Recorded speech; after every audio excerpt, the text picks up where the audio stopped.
Hello student, study point channel में आपका फिर स्वागत है। देखिए बच्चों, हम अम्ल क्षार लवण वाले अध्याय का अध्ययन कर रहे हैं। मैं आपको पाचन में पीएच का महत्व, इस वाले टॉपिक पर हम चर्चा कर रहे थे। पाचन में पीएच का महत्व।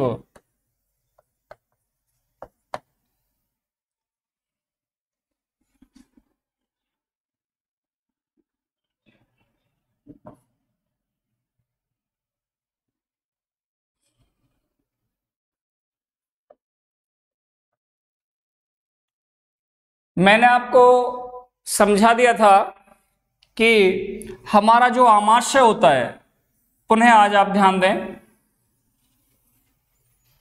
हमारा जो स्टोमक है, हमारा जो आमाशय है,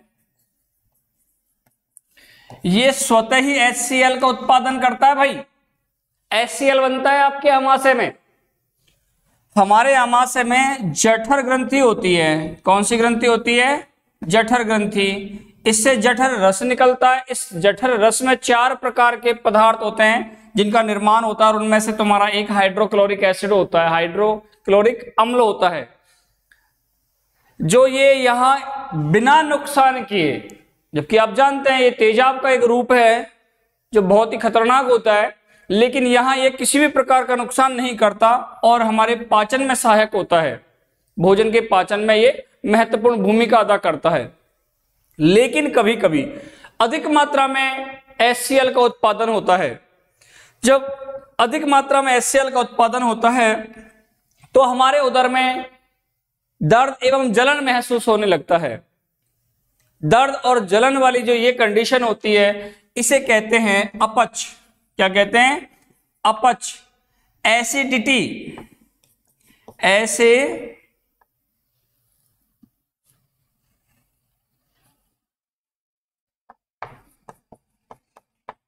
एसिडिटी,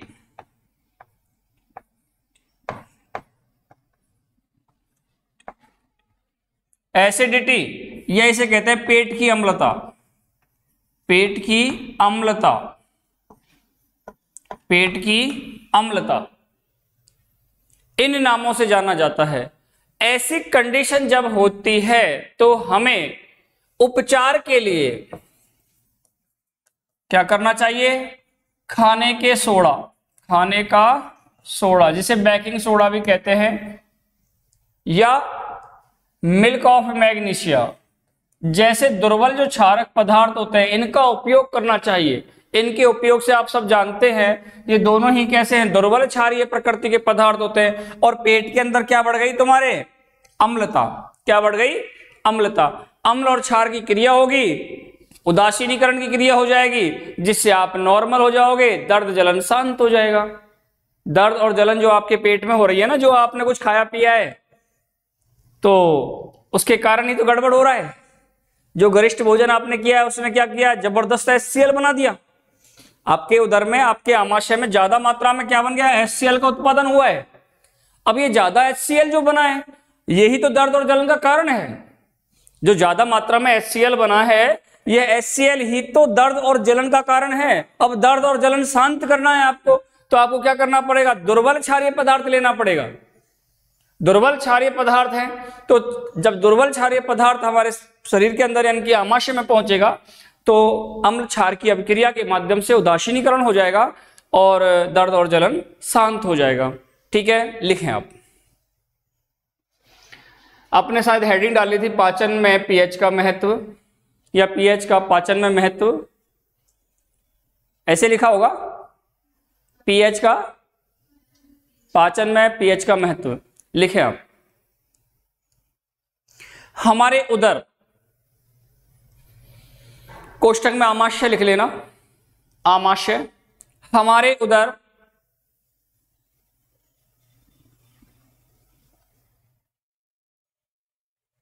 कोष्ठक में आमाशय, हमारे उदर में HCl का, HCl हाइड्रोक्लोरिक अम्ल,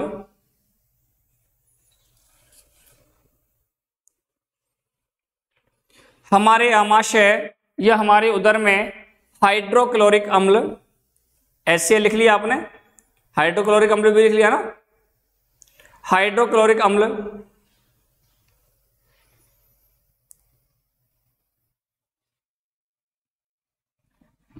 हमारे उदर में हाइड्रोक्लोरिक अम्ल या HCl का निर्माण होता है,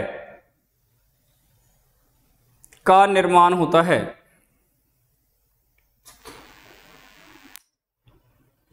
का निर्माण होता है जो हमें हानि पहुंचाए बिना, जो हमें हानि पहुंचाए बिना, जो हमें हानि पहुंचाए बिना पाचन में बहुत ही महत्वपूर्ण भूमिका निभाता है, जो हमें हानि पहुंचाए बिना पाचन क्रिया में सहायक होता है, ऐसे लिख लो, हानि पहुंचाए बिना पाचन में सहायक होता है, या भोजन के पाचन में सहायक होता है, भोजन के पाचन में सहायक होता है। हमें हानि पहुंचाए बिना भोजन के पाचन में सहायक होता है। लिख लिया सबने, भोजन के पाचन में सहायक होता है। एक मिनट इधर देखना बोर्ड पर, ये HCl है, ज्यादा मात्रा में उत्पादन होगा कब? जब आप अधिक गरिष्ठ भोजन का उपयोग करेंगे, ज्यादा वसायुक्त भोजन करेंगे। ज्यादा वसायुक्त का मतलब चिकना भोजन करेंगे, तली हुई चीजें खाएंगे, तो उस कंडीशन में क्या होगा? अधिक मात्रा में HCl का उत्पादन हो जाएगा आपके आमाशय में। जब अधिक मात्रा में HCl का उत्पादन होगा तो आपके उदर में क्या होगा? जलन और दर्द, जिसे क्या क्या हो गया? अपच, एसिडिटी या पेट की अम्लता। Do you understand? अरे समझ में आ रहा है? तो क्या लिखा आपने? जो पाचन, भोजन के पाचन में सहायक होता है। ठीक है, यहां तक आपने लिख लिया था। इसके बाद आप नीचे स्टार लगा के लिखें, स्टार लगाएं और लिखें, जब कभी अधिक गरिष्ठ भोजन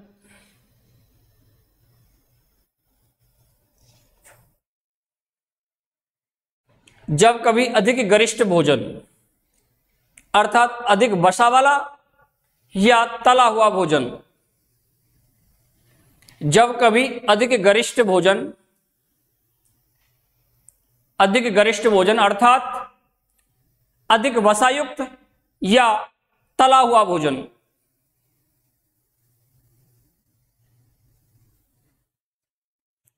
ज्यादा मात्रा में किया जाता है,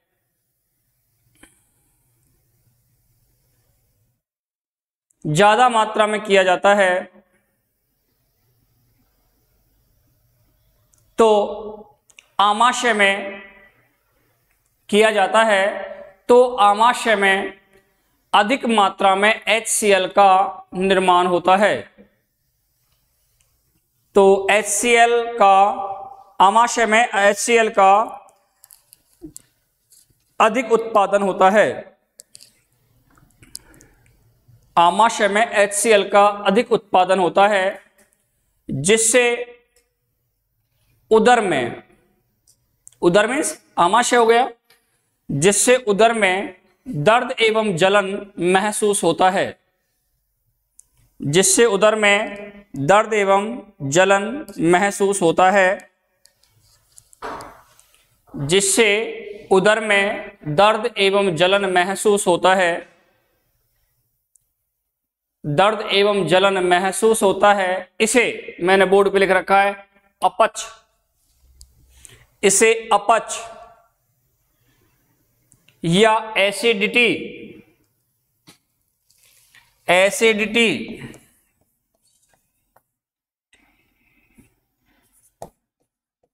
एसिडिटी या पेट की अम्लता, या पेट की अम्लता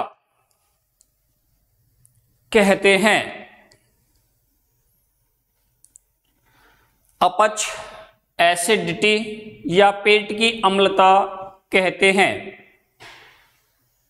या पेट की अम्लता कहते हैं। लिख लिए सभी ने? अब इधर देखो, अब तुम्हें एसिडिटी हो गई। कब? जब आपने ज्यादा वसायुक्त भोजन किया। इसीलिए आपको लंबे समय तक, अधिक दिनों तक और अधिक मात्रा में वसायुक्त पदार्थों का उपयोग ज्यादा नहीं करना चाहिए। ठीक है? ऐसा करने पर हमारा जो आमाशय होता है वहां HCl का उत्पादन बढ़ जाता है। HCl बढ़ने के कारण आपको खट्टी खट्टी डकारें भी आती हैं। ये महसूस किया होगा आपने। खट्टी डकारें क्यों आ रही हैं? खट्टापन क्या है? हम लोग को प्रदर्शित कर रहा है HCl का उत्पादन अधिक मात्रा में हुआ, इसीलिए ये हो रहा है। दर्द और जलन भी महसूस होने लगती है। कहां? पेट के अंदर। आपको क्या करना चाहिए? इसके उपचार के लिए दुर्बल क्षारीय पदार्थ, खाने का सोडा जिसे बेकिंग सोडा कहते हैं, या मिल्क ऑफ मैग्नीशिया आदि दुर्बल क्षारक पदार्थों का क्या करेंगे? हम उपयोग करेंगे। जो कहां मिलते हैं? हमारी रसोई घर में। कहां मिलते हैं? हमारी रसोई घर में। रसोई घर में यही ढूंढने, और कुछ नहीं ढूंढना, क्योंकि रसोई घर में और भी बहुत सारे पदार्थ होते हैं। लेकिन तुम्हें दुर्बल क्षारीय पदार्थ कौन कौन से? मिल्क ऑफ मैग्नीशिया और खाने के सोडे का उपयोग करना है। जब आप इनका उपयोग करेंगे तो अम्लता का, दुर्बल क्षारीय पदार्थ का मिलन होगा और उदासीनीकरण की क्रिया होगी और आपका दर्द और जलन पूरा शांत हो जाएगा। ठीक है? चलो लिखो, करो शांत पेट के जलन और दर्द को। लिखो, पैराग्राफ बदल कर लिखो। अपच के उपचार हेतु, अपच के उपचार हेतु दुर्बल क्षारीय पदार्थ, अपच के उपचार हेतु दुर्बल क्षारीय पदार्थ, अपच के उपचार हेतु दुर्बल क्षारीय पदार्थ बेकिंग सोडा, दुर्बल क्षारीय पदार्थ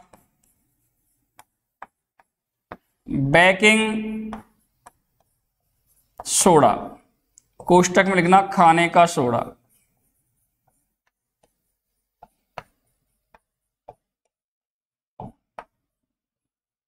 दुर्बल क्षारीय पदार्थ बेकिंग सोडा, कोष्टक में क्या लिखोगे? खाने का सोडा। इंतजार करो, अभी थोड़ा इसका रासायनिक सूत्र भी आएगा तुम्हारे, तो मैं बता दूंगा। वैसे देख लो आप, रासायनिक सूत्र क्या होता है? NaHCO3 होता है, ये इसका रासायनिक सूत्र होता है। पर ये तुम्हारे कोर्स में है लवणों में, तो वहां आप इसके बारे में डिटेल से पढ़ोगे, इसलिए मैंने इसको अभी बताया नहीं है। बताने का मतलब अब तो बता दिया, पर लिखवा नहीं रहा है ना। बेकिंग सोडा, बेकिंग सोडे क्या कोष्टक में क्या लिखा आपने? खाने का सोडा। दुर्बल क्षारीय पदार्थ जैसे बेकिंग सोडा, कोष्टक में खाने का सोडा, एवं milk of magnesia, milk of magnesia. Milk of magnesia का रासायनिक फॉर्मूला मैं यहां लिख रहा हूं, आप इसे लिख ही लें कोष्टक में। MgOH का होल ट्वाइस होता है बेटा, MgOH का whole twice. Milk of magnesia, milk of magnesia MgOH का होल ट्वाइस, ये वाला मिल्क ऑफ मैग्नीशिया का होल ट्वाइस। क्या लिखेंगे? MgOH का whole twice, milk of magnesia. लिख लिया? क्या लिखा आपने? दुर्बल क्षारीय पदार्थ जैसे बेकिंग सोडा और मिल्क ऑफ मैग्नीशिया का उपयोग करना चाहिए, का उपयोग करना चाहिए, का उपयोग करना चाहिए,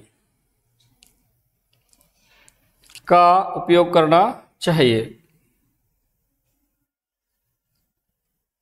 कर लिया आपने उपयोग, हो गया अपच दूर, एसिडिटी दूर।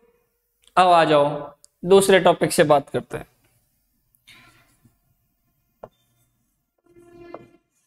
दंत क्षय, इसे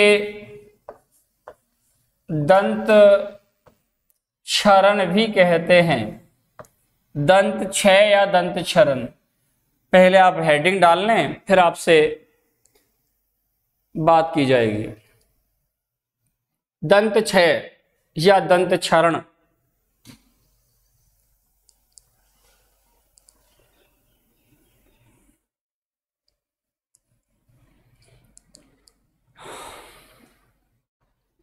हाँ भाई, हेडिंग डाल लिया सभी बच्चों ने? नोटबुक तो खोल रखी है ना आपने? नोट करते जा रहे हो? चलो, अब नोटबुक को थोड़ा सा साइड में रखो और समझो क्या होता है दंत क्षरण। देखो बेटा, ये आपके दांत हैं भाई। क्या है? दांत। दांतों के ऊपर शरीर का सबसे कठोर और मजबूत आवरण परत होती है जिसे कहते हैं एनेमल परत। ऐसे होती है, ये प्रत्येक दांत के ऊपर होती है। ये एनेमल परत जो होती है ना, ये हमारे शरीर का सबसे मजबूत, सबसे कठोर आवरण होता है। सबसे कठोर आवरण कौन सा होता है? एनेमल परत का। एनेमल परत क्या होती है? ये एनेमल परत कैल्शियम फास्फेट के क्रिस्टलीय लवण होते हैं। ये क्रिस्टलीय पदार्थ के रूप में होता है। कैल्शियम फास्फेट के क्रिस्टलीय रूप में पाया जाता है एनेमल। एनेमल परत जो होती है कैल्शियम फास्फेट के क्रिस्टलीय रूप में होता है। कैल्शियम फास्फेट के, ये कैल्शियम फास्फेट है आपका, कैल्शियम फास्फेट PO4 का होल ट्वाइस होता है। ये 3 है भाई। इसका क्रिस्टलीय रूप होता है, जल के अणुओं के साथ इसका योग होता है। देखें, आप समझने का प्रयास करें। आप, ये एनेमल परत होती है। आप जो भी खाओगे पियोगे,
हाँ भैया देखिए, एनेमल परत है हमारे दांत का जो ऊपरी आवरण, ऊपरी भाग होता है। ये शरीर का सबसे मजबूत, सबसे कठोर भाग एनेमल परत। हम जो भी कुछ खाते पीते हैं उसका इस परत के साथ कोई प्रभाव नहीं पड़ता। जो भी आप कुछ खाओगे, जल है तो ये जल से भी क्रिया नहीं करता।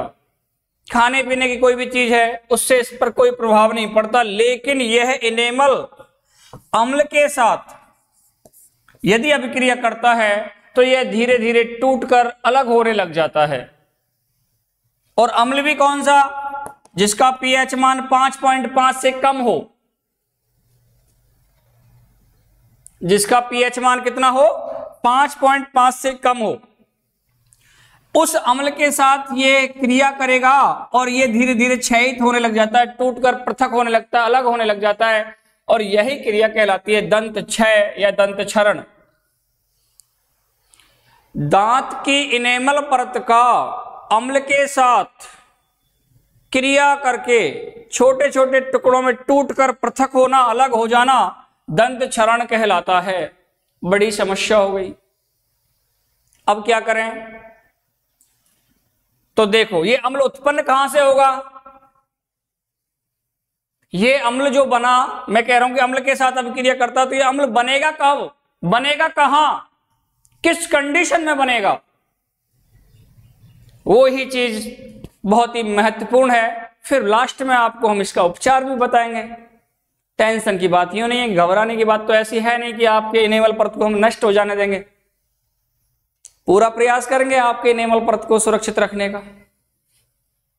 उपचार साथ में बता रहे हैं, जैसे पेट में दर्द और जलन हुई थी तो उसका उपचार भी बताया था हमने आपको। तो ऐसा थोड़ी कि आपके इनेमल को नष्ट हो जाने देंगे। ठीक है, देखो कैसे सुरक्षित करेंगे आप इनेमल को। बेटा, दांतों के मध्य ये वाला जो भाग होता है, ये कहलाता है दंत अवकाश। दो दांतों के बीच जो रिक्त स्थान होता है वो कहलाता है दंत अवकाश। तो इन दंत अवकाशों में जब आप भोजन करते हैं तो खाद्य कण लगे रह जाते हैं। भोजन करने के बाद कुछ खाद्य कण इन दंत अवकाशों में ही लगे रह जाते हैं। अब ये जो खाद्य कण हैं, इनका जीवाणुओं के माध्यम से, जीवाणुओं के द्वारा अपघटन होगा। जब इनका अपघटन होगा तो अपघटन प्रक्रिया में अम्ल का निर्माण होता है, अम्ल का उत्पादन होता है, अम्ल बनेगा। जब अम्ल बनेगा तो मुंह का पीएच कैसा हो जाएगा? अम्लीय। अरे दांत मुंह में तो हैं, दांत कहां है तुम्हारे? मुंह में तो हैं, तो मुंह का पीएच कैसा हो जाएगा? अम्लीय। धीरे धीरे यह पीएच कम होता चला जाता है और 5.5 से भी कम हो जाता है। क्या हो जाएगा? 5.5 से भी कम हो जाता है। जब मुंह का पीएच 5.5 से कम हो जाता है तो अब खतरा हो गया तुम्हारे इनेमल परत को।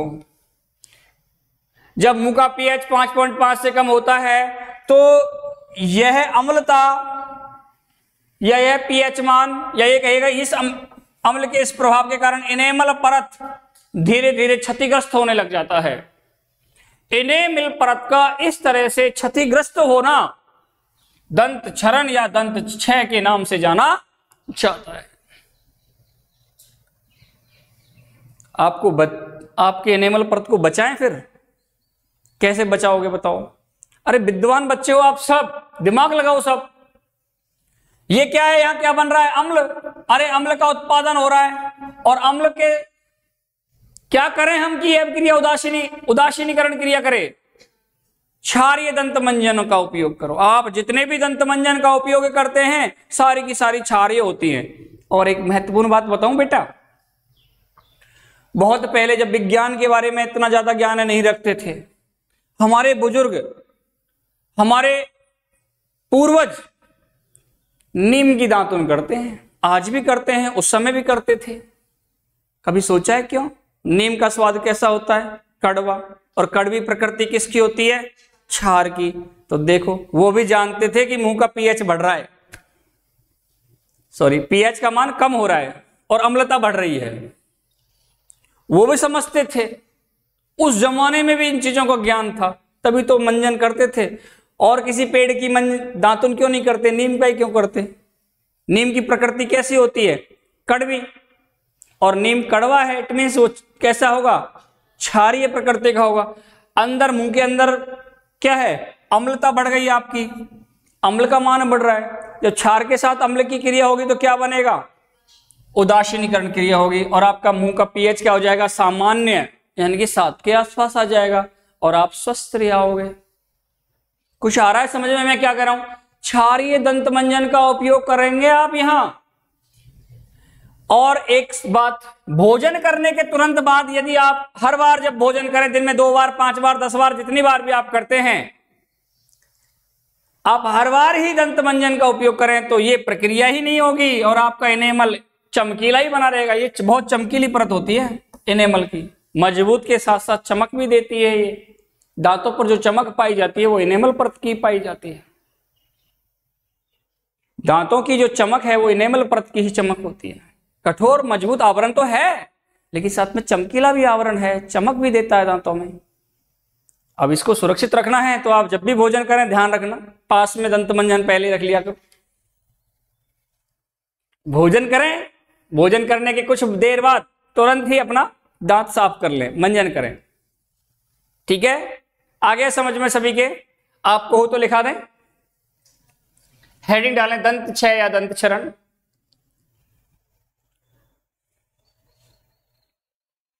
दंत क्षय या दंत क्षरण।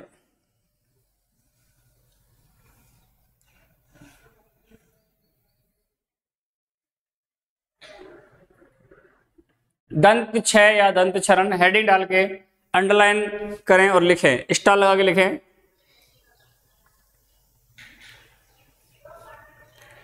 हमारे दांतों के ऊपर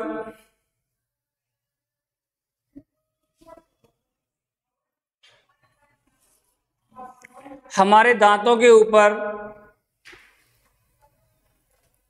एक परत पाई जाती है, एक चमकीली परत पाई जाती है।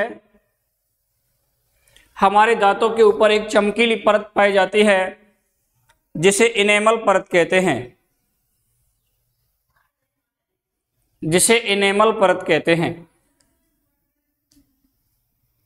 इनेमल परत कहते हैं, मैंने बोर्ड पे लिख रखा है इनेमल, कुछ और मत लिख लेना कुछ। इनेमल परत कहते हैं, चमकीली परत पाई जाती है जिसे इनेमल परत कहते हैं।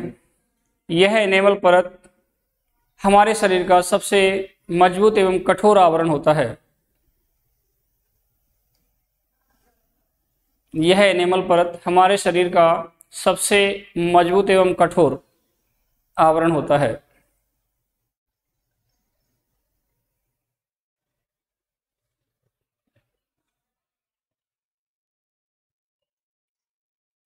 कठोर आवरण होता है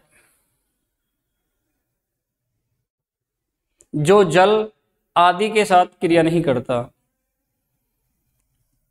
जो जल आदि के साथ क्रिया नहीं करता।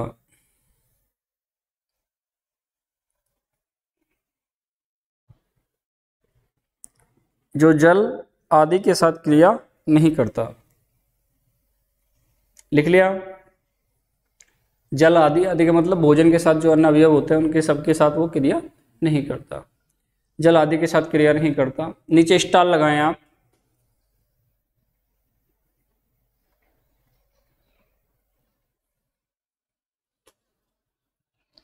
भोजन करने के बाद, भोजन करने के बाद, भोजन करने के बाद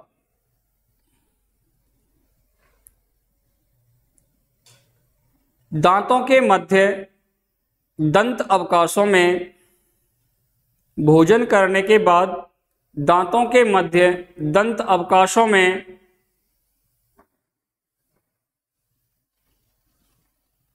दांतों के मध्य दंत अवकाशों में कुछ खाद्य कण लगे रह जाते हैं। कुछ खाद्य कण लगे रह जाते हैं।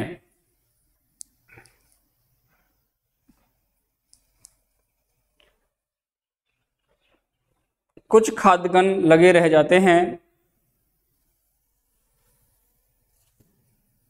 कुछ खाद्य कण लगे रह जाते हैं। इन खाद्य कणों का जीवाणुओं के द्वारा अपघटन किया जाता है।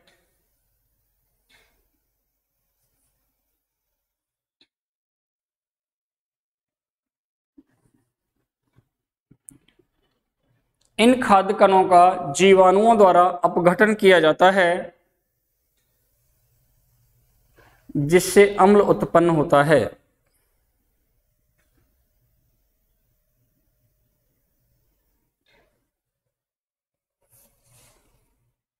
अपघटन किया जाता है जिससे अम्ल उत्पन्न होता है। जिससे मुंह का पीएच अम्लीय हो जाता है। जिससे मुंह का पीएच अम्लीय हो जाता है। जिससे मुंह का पीएच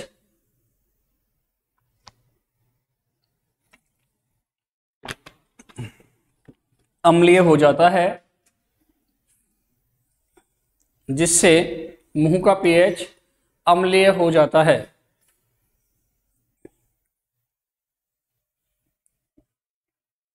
लेकिन जब मुंह का पीएच 5.5 से कम हो जाता है,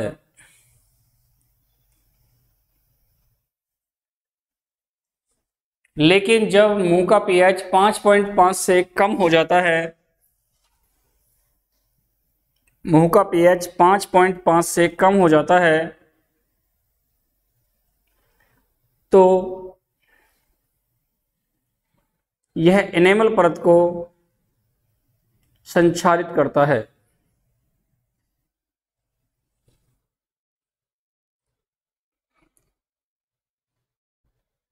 तो यह एनेमल परत को संचारित करता है या क्षयित करता है, कुछ भी लिख लो।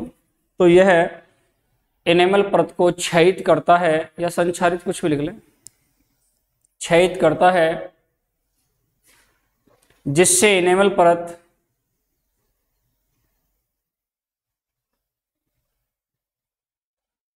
छोटे छोटे टुकड़ों में टूट जाता है या टूट जाती है। एनेमल परत छोटे छोटे टुकड़ों में टूट जाती है।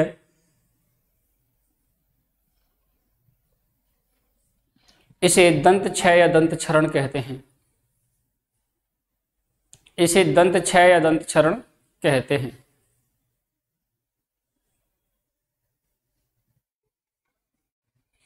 इसे दंत क्षय या दंत क्षरण कहते हैं।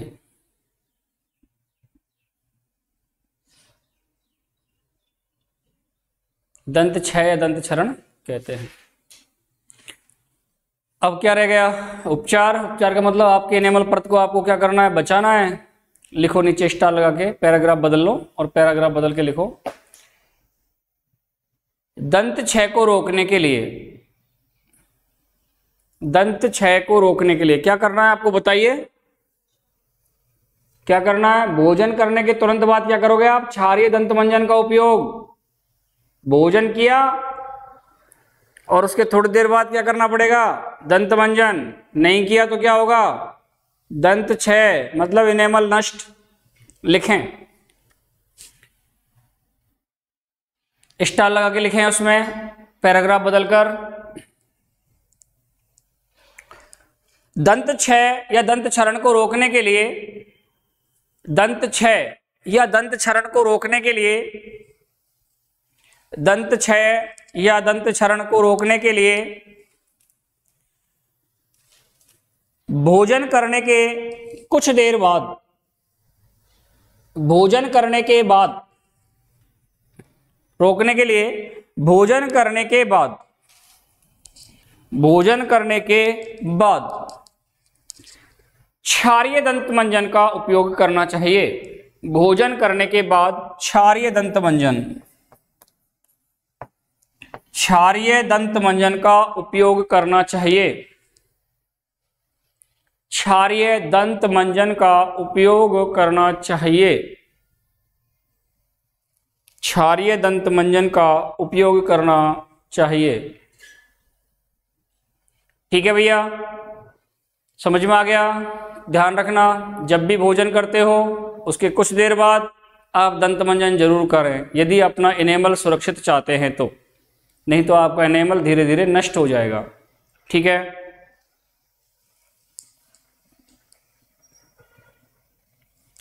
इसके बाद छोटे छोटे से कुछ टॉपिक हैं, उन्हें समझ लीजिए आप। जैसे आप हैं, आपको पता, जैसे मधुमक्खी है,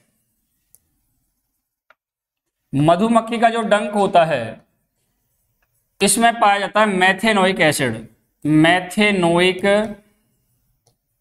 एसिड, मेथेनोइक एसिड को फॉर्मिक अम्ल भी कहते हैं। फॉर्मिक अम्ल, फॉर्मूला होता है HCOOH। ये फार्मिक अम्ल जो होता है, इसी जब ये मधुमक्खी डंक मारती है तो डंक जो है हमारे त्वचा के संपर्क में जैसे ही आता है तो त्वचा के संपर्क में आने पर ये फॉर्मिक एसिड हमारी त्वचा के अंदर हो जाएगा, जिसके कारण दर्द और जलन महसूस होने लगती है। क्या होगा? दर्द और जलन। कब? जब मधुमक्खी का डंक हमारी त्वचा के संपर्क में आता है या त्वचा में प्रवेश करेगा, त्वचा के संपर्क में जैसे आएगा तो फॉर्मिक एसिड के कारण या मेथेनोइक एसिड के कारण, एक ही बात है फॉर्मिक और मेथेनोइक एसिड, इसके कारण दर्द और जलन महसूस होने लगता है। तो प्यारे बच्चों, ज्यादा करके ये प्रक्रिया अक्सर, ऐसा कोई बच्चा नहीं है, ऐसा कोई व्यक्ति नहीं है जिसको मधुमक्खी ने डंक नहीं मारा हो। ऐसा लगभग हो जाता है क्योंकि हम जिन परिवेश में रहते हैं वहां निश्चित कोई ना कोई मधुमक्खी कभी ना कभी तो हमें डंक मार ही देती है। तो हमारी जो रसोई घर है, उस रसोई घर में अभी आपको पता है क्या होता है? एसिड होता है। क्या होता है? एसिड होता है। एसिड होने, अब एसिड के कारण ही तो आपकी जब त्वचा में एसिड जा रहा है, त्वचा के संपर्क में आया है, तो वो क्या करेगा? जलन और दर्द कर रहा है। आप क्या करते हैं? कोई क्षारीय पदार्थ इसके संपर्क में मिला दो, अम्ल और क्षार की क्रिया होगी, नॉर्मल हो जाएगा। अम्ल और क्षार की क्रिया से नॉर्मल हो जाएगा। तो आपके घरों में ये जो रसोई घर होता है उसमें जो बेकिंग सोडा होता है, देख लो आप कितना काम कर रहा है आपका बेकिंग सोडा, खाने का सोडा। खाने का सोडा जो होता है ये बहुत काम का है। थोड़ा सा लिया, उस स्थान पर जोर से यूं रगड़ दिया, संपर्क में आएगा किसके में? मेथोनिक एसिड के में, अम्ल और क्षार की क्रिया होगी, उदासीनीकरण हो जाएगा, आपका दर्द और जलन बंद हो जाएगा। समझ में आ गया? तो नोट डालो, नोट।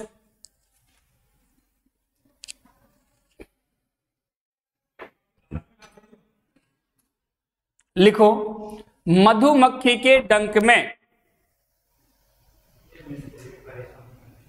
मधुमक्खी के डंक में मेथेनोइक अम्ल, कोष्टक में फार्मिक अम्ल लिख लेना बेटा।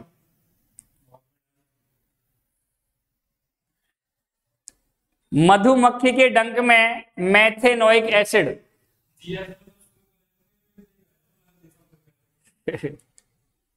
अभी तक खाना नहीं खाया? मधुमक्खी के डंक में मेथेनोइक अम्ल, कोष्टक में लिखोगे आप फार्मिक अम्ल, होता है।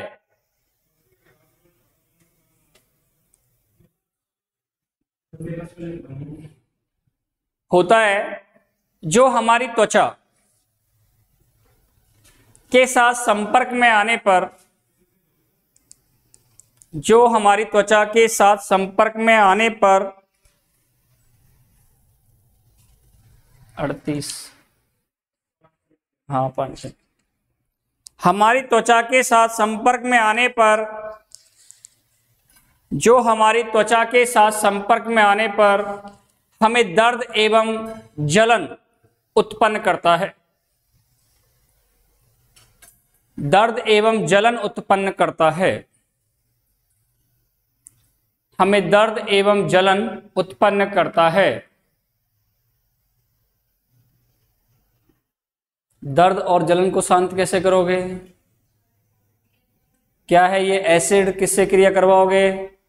क्षार के साथ। तो नीचे पैराग्राफ बदल कर स्टार लगा के लिखो,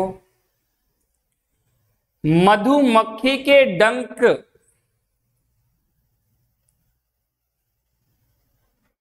वाले स्थान पर, मधुमक्खी के डंक वाले स्थान पर बेकिंग सोडा, कोष्टक में खाने का सोडा, बेकिंग सोडा, कोष्टक में खाने का सोडा लगा देना चाहिए।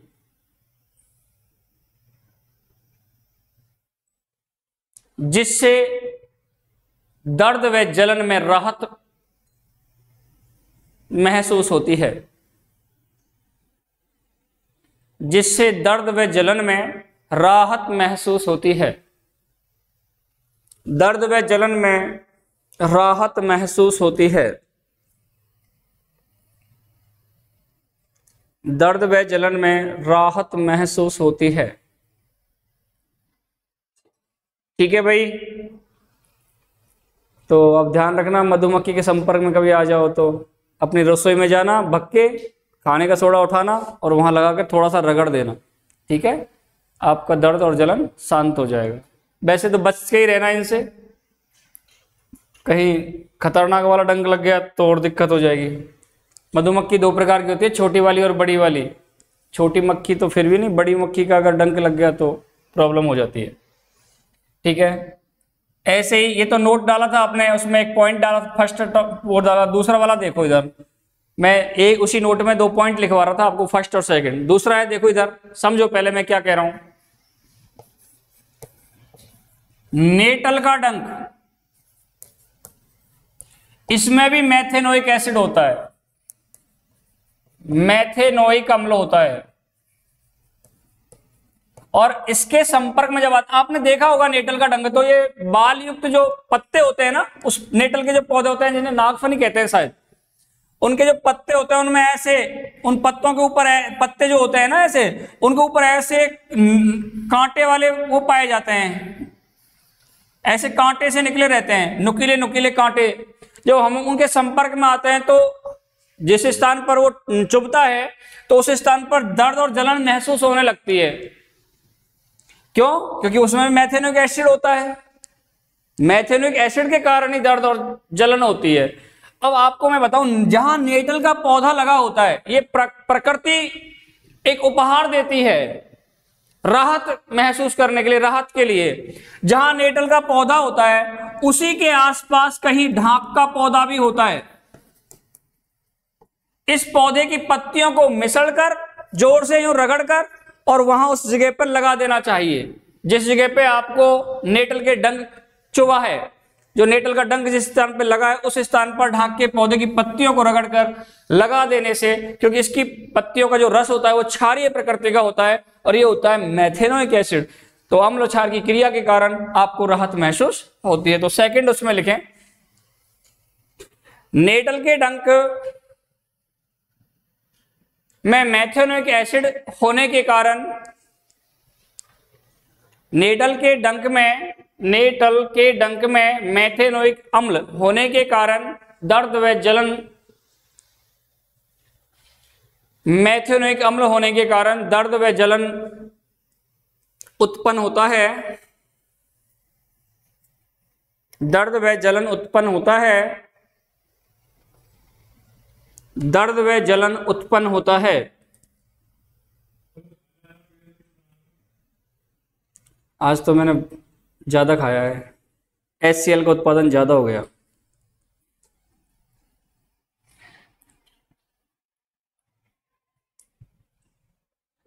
मेथेनोइक अम्ल के कारण, क्या लिखा? मेथेनोइक अम्ल के कारण दर्द व जलन उत्पन्न होता है। नीचे इसी में लिखें,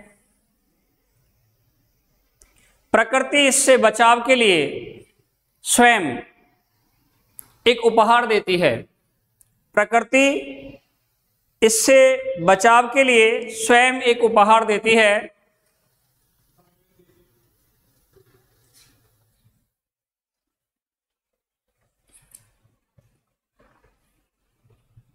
एक उपहार देती है, अर्थात उपहार देती है, अर्थात नेटल के पौधे के आसपास, अर्थात नेटल के पौधे के आसपास, मैंने बोर्ड पर लिख रखा ढाक, आप भी उसी तरह लिखेंगे। नेटल के पौधे के आसपास ढाक के पौधे होते हैं।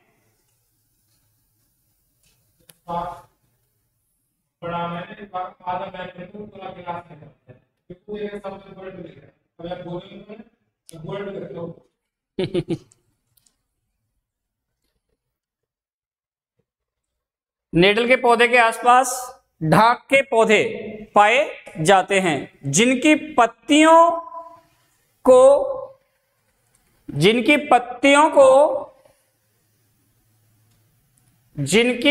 को रगड़कर नेटल के डंक वाले स्थान पर लगाने पर नेटल के डंक वाले स्थान पर लगाने पर, नेटल के डंक वाले स्थान पर लगाने पर राहत महसूस होती है, राहत महसूस होती है, राहत महसूस होती है।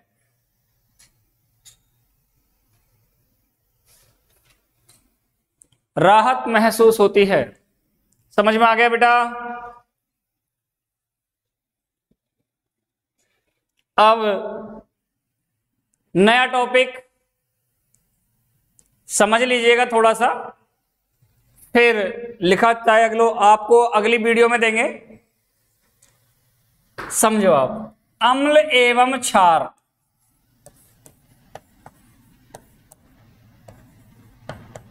के प्रकार।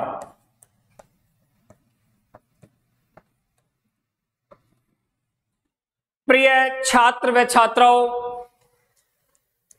ये बहुत ही इंपॉर्टेंट टॉपिक है जो आपको मैंने फर्स्ट डे अम्ल और क्षारों के बारे में बताया।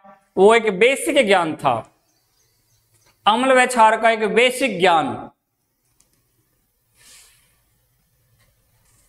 यहां मैं आपको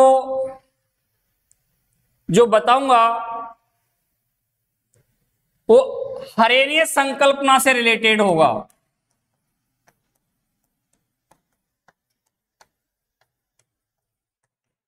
एक्चुअली क्या होता है,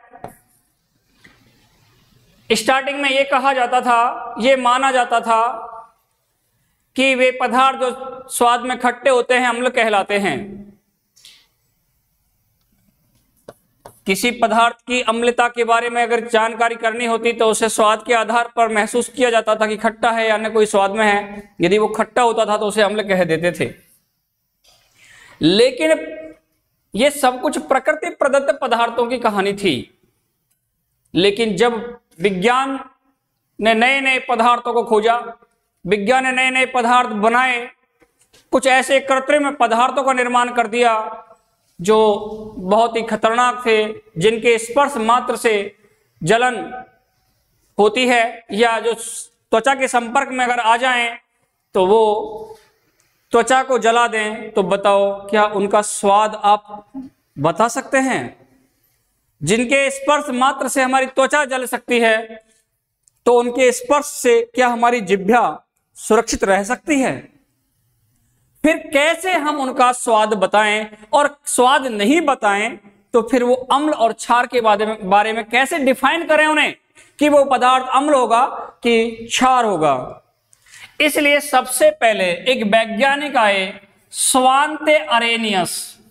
स्वांते अरेनियस ये महोदय विज्ञान में एक नई पहचान लेकर आए, विज्ञान को एक नई दिशा दी, विज्ञान में एक नई पहचान निकाली इन्होंने। और ये कहानी है 1887 की।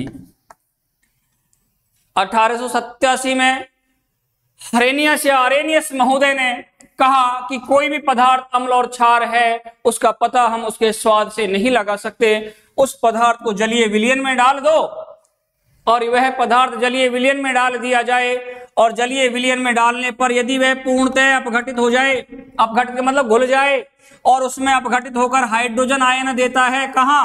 जलीय विलयन में, तो उसे अम्ल कहते हैं। क्या कहेंगे? अम्ल कहेंगे।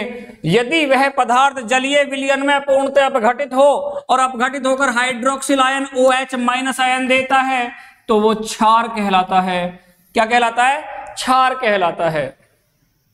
ये हरेनियस जी की संकल्पना है, उनके अपने खुद के व्यूज हैं, इसलिए इसे हरेनियस संकल्पना के नाम से जाना जाता है। अब हमारा टॉपिक ये नहीं है, हमारा टॉपिक है अम्ल एवं क्षारों के प्रकार। लेकिन अम्ल और क्षार के प्रकार हम इसी आधार पर आगे पहुंचेंगे जो आपको नेक्स्ट डे। देखो बेटा, इंतजार का फल बहुत मीठा होता है, बुजुर्गों की कहावत है। नेक्स्ट डे तक आपको इंतजार करना पड़ेगा कि हरेनियस ने अम्ल और क्षारों को कितने भागों में डिवाइड किया, कैसे समझाया। आपको नेक्स्ट डे अगले वीडियो के साथ